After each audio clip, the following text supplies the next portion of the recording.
बिहार में जातीय जनगणना को लेकर सिर्फ सरकार के बाहर ही नहीं, सरकार के अंदर भी आवाज़ उठ रहे हैं। और हमारे साथ बिहार सरकार के मंत्री मुकेश सहनी जी हैं, बीआरपी पार्टी से।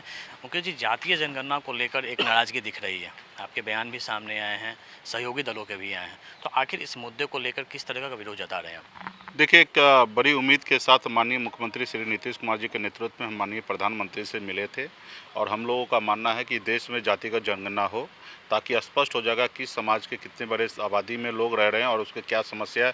सारी चीज़ की जानकारी राज्य सरकार हो या केंद्र सरकार के पास होना चाहिए और इसके लिए हम लोगों ने माननीय प्रधानमंत्री से मिले थे और बहुत उम्मीद था कि जातिगत जनगणना आने वाले समय में हो। लेकिन अभी हमें पता चला कि केंद्र सरकार के तरफ से मना हो गया कि शायद नहीं होना है। तो इसको लेके हम माननीय मुख्यमंत्री जी से शीघ्र ही मिलेंगे और उनसे अनुरोध करेंगे कि केंद्र सरकार से फिर से बात करके और केंद्र सरकार पुनः इस पर विचार करे और देश हित में निर्णय ले। या तो राज्य सरकार भी सक्षम है, हम लोग अपने खर्चे से राज्य सरकार पूरे बिहार में जातिगत जनगणना कराएं। तो इसके लिए तो मैं चाहूँगा कि राज्य सरकार हम लोग करे, कि बहुत ज़्यादा खर्चा की बात नहीं है और उसमें भी हम लोगों ने ऐलान किया है कि अगर राज्य सरकार अपने तरफ से अपने खर्चे से कराएंगे तो 5 करोड़ रुपये हमारे पार्टी की तरफ से उनको हम राज्य सरकार को डोनेट करेंगे। तो हम देखेंगे आने वाले समय में माननीय मुख्यमंत्री जी इस पर बेहतर निर्णय लेंगे, लेकिन हम तो कहेंगे कि केंद्र सरकार इस पर पुनः निर्णय ले, विचार करे कि देश में जातिगत जनगणना हो। और ये आज की तारीख में बहुत ज़्यादा ज़रूरी है। जैसे हम SC ST के लिए जातिगत जनगणना होता है, उनके विकास के लिए एक हम मैप बनाते हैं, उनके लिए अलग से बजट बनाते हैं 15%।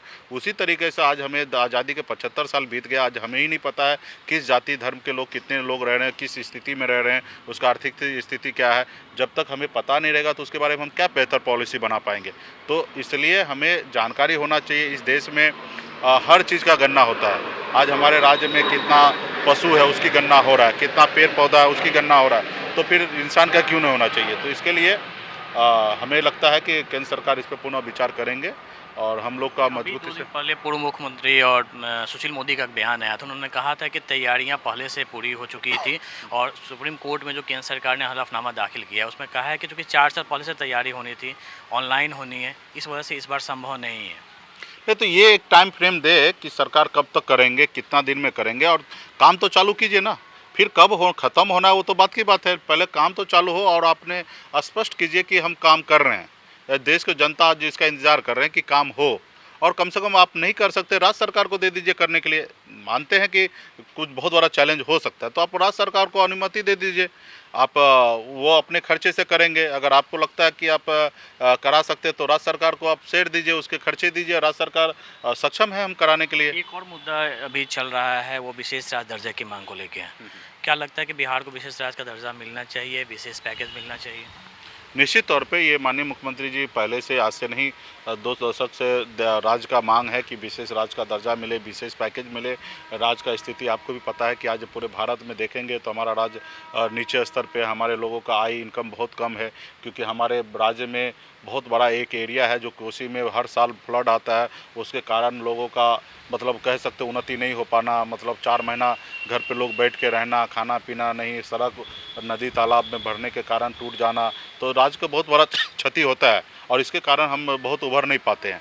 तो इसके लिए केंद्र सरकार का ज़रूरी है कि विशेष पैकेज हो या विशेष आर्थिक मदद हो, विशेष राज्य का दर्जा दे दे, ताकि राज्य को एक अपने पैर पे खड़ा होने का मौका मिलेगा।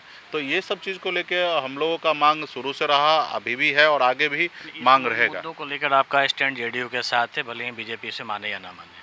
हाँ, केंद्र सरकार माने या ना माने, हम सरकार के साथ हैं, माननीय मुख्यमंत्री जी के साथ हैं। और यहाँ पे अगर ये अगर मुद्दा अगर विपक्ष का होता तो भी हम उनके साथ खड़ा होते, लेकिन यहाँ पे तो माननीय मुख्यमंत्री जी का एजेंडा और हम लोग सब बिहारी का एजेंडा है, तो इसके लिए हम खड़ा हैं। केंद्र में जो भी सरकार हो उनसे हम लोग चाहेंगे कि ये करे। बिल्कुल, तो ये थे मुकेश सहनी जी। साफ तौर पे करना है कि जातीय जनगणना के मुद्दे पर उनकी पार्टी सरकार के साथ है और ज़रूरत पड़ेगी तो आर्थिक 5 करोड़ की आर्थिक मदद भी दी जाएगी, और साथ ही जो विशेष पैकेज की मांग है, विशेष दर्जे की मांग है, उसमें भी ये सरकार के साथ हैं।